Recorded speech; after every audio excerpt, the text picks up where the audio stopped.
Good morning class four.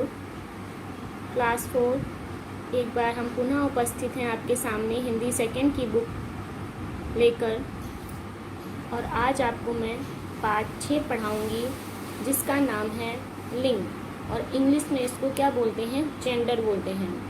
ठीक है बच्चों, तो आइए हम इसका शुरू करते हैं। देखिए बच्चों, लिखा है रोहन और सीमा भाई बहन हैं। रोहन और सीमा क्या हैं, भाई बहन हैं। उनके चाचा और चाची, चाचा क्या है, पुरुष हैं, और चाची क्या है, स्त्री हैं। क्या है वो, गायक एंड गायिका हैं। उनके घर गाय बैल हैं। गाय दूध देती है जबकि बैल खेत जोतता है। तो बच्चों आपने देखा यहाँ पे भाई क्या है, पुल्लिंग है। बहन क्या है, स्त्रीलिंग है। चाचा क्या है, पुरुष पुल्लिंग में है। चाची क्या है, स्त्रीलिंग में है। गायक क्या है, पुल्लिंग है। गायिका क्या है, स्त्रीलिंग है। उनके घर गाय क्या है, स्त्रीलिंग में आएगी, बैल पुल्लिंग में आएगा। तो गाय दूध देती है जबकि बैल खेत जोतता है। ठीक है बच्चों, ऊपर आए जोड़ों में आपको क्या बात समान लगी? यही कि यहाँ पर प्रत्येक जोड़े में एक स्त्री है तो एक पुरुष। ये स्त्री पुरुष क्या हैं, ये आप सब अपनी पिछली कक्षा में पढ़ चुके हैं। आज हम इसी विषय पर बातचीत करेंगे और पाठ को समझेंगे। आइए देखें, निधि के जन्मदिन पर क्या क्या हुआ। निधि के जन्मदिन पर उसके नाना नानी, चाचा चाची, भाई बहन सभी उपस्थित थे। निधि ने अपने माता पिता को प्रणाम किया। बच्चों सब देखिए, यहाँ पे भी एक पुल्लिंग है तो एक स्त्रीलिंग है, एक पुल्लिंग है तो एक स्त्रीलिंग है, ध्यान दीजिएगा। निधि ने अपने माता पिता को प्रणाम किया। उसने पहले मोमबत्ती जलाई। उसने पहले क्या किया, मोमबत्ती जलाई, फिर केक काटा और सबके साथ नृत्य भी किया। नृत्य मीन्स होता है डांस, नाच, इसमें वर्ड कहते हैं इंग्लिश में। अब आता है बच्चों अध्यापिका। बच्चों, ऊपर लिखे रंगीन शब्दों में आपको क्या विशेष बात दिखाई दे रही है? छात्रा, मैम हर जगह एक पुरुष और एक स्त्री है। जैसा मैंने आपको पहले बताया बच्चों कि हर जगह एक स्त्री है और एक क्या है, पुरुष है। अब देखिए बच्चों, छात्र क्या बोलते हैं, मैम मोमबत्ती के लिए जलाई तथा केक के लिए काटा शब्द क्यों आए हैं? अब बच्चे के मन में ये प्रश्न उठा कि हमने मोमबत्ती तो जलाई लेकिन केक काटा, ये शब्द क्यों आए हैं? तो अध्यापिका देखिए इसको समझाती, क्योंकि मोमबत्ती क्या हो गया बच्चों, स्त्रीलिंग है। मोमबत्ती क्या हो गया है, ये स्त्रीलिंग है, और केक क्या है, पुल्लिंग है। तो बच्चों आप समझ लीजिए, मोमबत्ती क्या है, स्त्रीलिंग है, और केक जो है वो क्या है, पुल्लिंग है। अब आपसे पूछा जाएगा लिंग किसे कहते हैं, तो आप बताओगे शब्द के जिस रूप से स्त्री या पुरुष जाति का बोध हो। जैसे बच्चों आपने किसी लड़की का नाम सुना तो आप समझ गए कि ये शब्द जो बोला गया है, ये जो नाम लिया गया किसी लड़की का ही होगा। और अगर किसी लड़की का नाम आता है तो पुल्लिंग शब्द का प्रयोग होता है तो आप समझ जाते हो ये पुरुष का नाम है, और अगर स्त्री शब्द का प्रयोग होता है तो आप समझ जाते हो ये स्त्री है। ठीक है, तो बच्चों देखिए, शब्द के जिस रूप से स्त्री या पुरुष जाति का बोध हो उसे क्या कहते हैं, उसे हम लिंग कहते हैं। जैसे कि आइए देखते हैं, सभी संज्ञा शब्द, प्राणी, वस्तु, स्थान या भाव स्त्री या पुरुष जाति के होते हैं। इन वाक्यों को ध्यान से बच्चों पढ़िएगा। जैसे मामा जी दफ्तर जा रहे हैं। मामा जी क्या कर रहे हैं, दफ्तर जा रहे हैं। बहन गाना गा रही है। मेरे नाना जी दिल्ली में रहते हैं।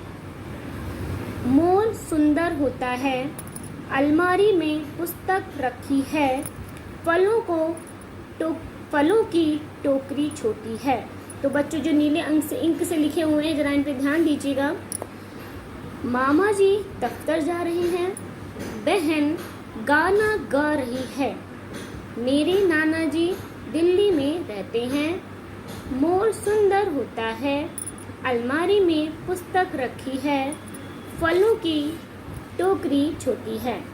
तो बच्चों देखिए, जब हम शब्दों का वाक्यों में प्रयोग करते हैं तब क्रिया द्वारा हम उनके स्त्री जाति या पुरुष जाति के होने का पता चल जाता है। फिर से देखेंगे, जब हम शब्दों का वाक्यों में प्रयोग करते हैं तब क्रिया द्वारा हमें उनके स्त्री जाति या पुरुष जाति के होने का पता चल जाता है, उसे पता चल जाता है। जैसे कि उपर्युक्त वाक्यों में, मेरे बच्चों को ना नीली लाइन जो नीली इंक से जो लिखे हैं उन पे ध्यान दीजिएगा। देखिए यहाँ पे उपर्युक्त मैंने जैसा कि ऊपर वाक्यों में उपर्युक्त में होता है, ऊपर के वाक्यों में जैसे लिखा होता है मामा जी लिखा था, नाना जी लिखा था, मोर के साथ क्रमशः रहे हैं, रहते हैं और होता है लिखा है गया है, क्योंकि ये पुरुष जाति के हैं। बहन पुस्तक और टोकरी के साथ क्रमशः रही है, रखी है और छोटी है लिखा गया है। बच्चों फिर से इस बात को हम समझेंगे।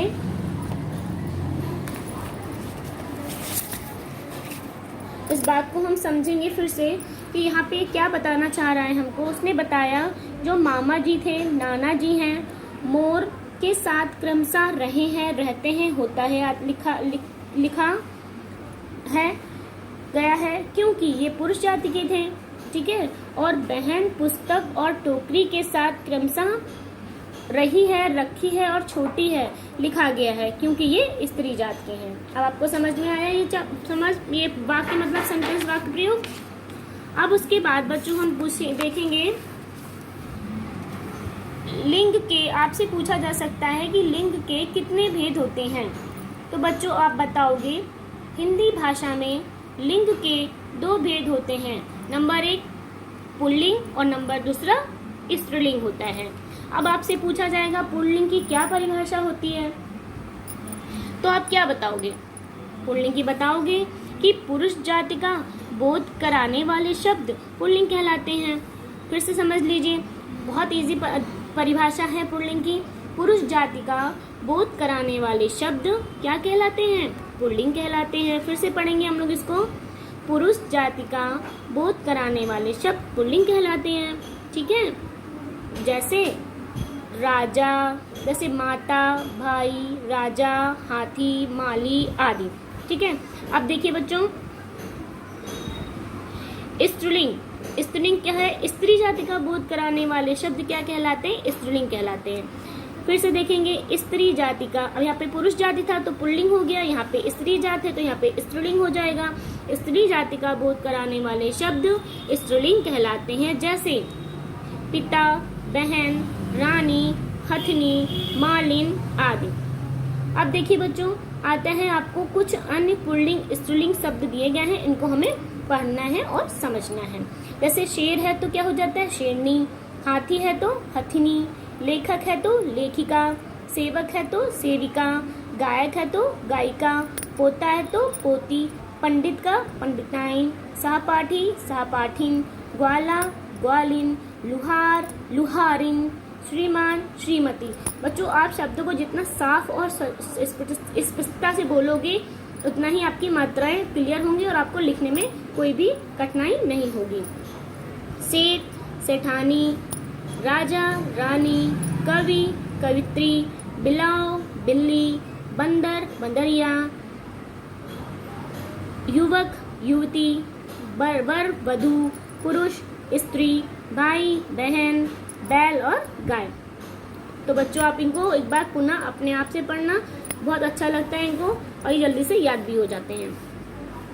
अब इधर आते हैं, कुछ ऐसे शब्द हैं जो सदा स्त्रीलिंग या सदा पुल्लिंग के रूप में प्रयोग किए जाते हैं, जैसे पलंग है, ताला है, छाता है, सोना है, बगीचा है, चीन है, हार है, फूलों का गुस्सा, क्रोध, राजस्थान, भारत, जापान, अमेरिका, पहाड़, नाला, झरना, रास्ता, पतीला, फूल, आम, पेड़, पौधा, तूफान, दूध, मच्छर, चीता आदि। अब इधर देखिए बच्चों, स्त्रीलिंग में कलम, पुस्तिका, कुर्सी, मेज, चाबी, सर्दी, गर्मी, शांति, हार, पराजय, माला, दिल्ली, पहाड़ी, नदी, सड़क, खुशी, घड़ी, वाटिका, कार, घास, लीची, लस्सी, गिलहरी, तितली, आंधी आदि। ये सब क्या हो गए? स्त्रीलिंग हो गए। अब विशेष भी देख लेते हैं। कुछ शब्द स्त्री या पुरुष दोनों के लिए समान रूप से प्रयोग किए जाते हैं। कुछ शब्द स्त्री व पुरुष दोनों के लिए समान रूप से प्रयोग में लाए जाते हैं, जैसे डॉक्टर, प्रधानमंत्री, मंत्री, इंजीनियर, प्रोफेसर आदि। नदियों, बोलियों, भाषाओं, लिपियों आदि के नाम से स्त्रीलिंग होते हैं। पहाड़ों, महीनों, दिनों, वृक्षों, ग्रहों आदि के नाम पुल्लिंग होते हैं। लिंग की पहचान क्रिया शब्दों से की जाती है, जैसे पानी गर्म हो गया है तो ये पुल्लिंग हो गया, मैंने चाय पी ली है तो ये स्त्रीलिंग हो गया। अब बच्चों ये आपकी डिफिनेशन दी हुई है शॉर्ट में। आप शॉर्ट में याद करना चाहें तो शॉर्ट में याद कर सकते हैं, छोटे में मतलब छोटा करके, और अगर आगे से याद करना तो आप आगे पार्ट में भी चैप्टर में दी आप याद कर सकते हैं। तो बच्चों आपका क्लास 4 वीडियो यहीं तक। फिर मिलेंगे अगले वीडियो के पास। स्वस्थ रहें, अच्छे रहें, फिर मिलेंगे। Bye bye.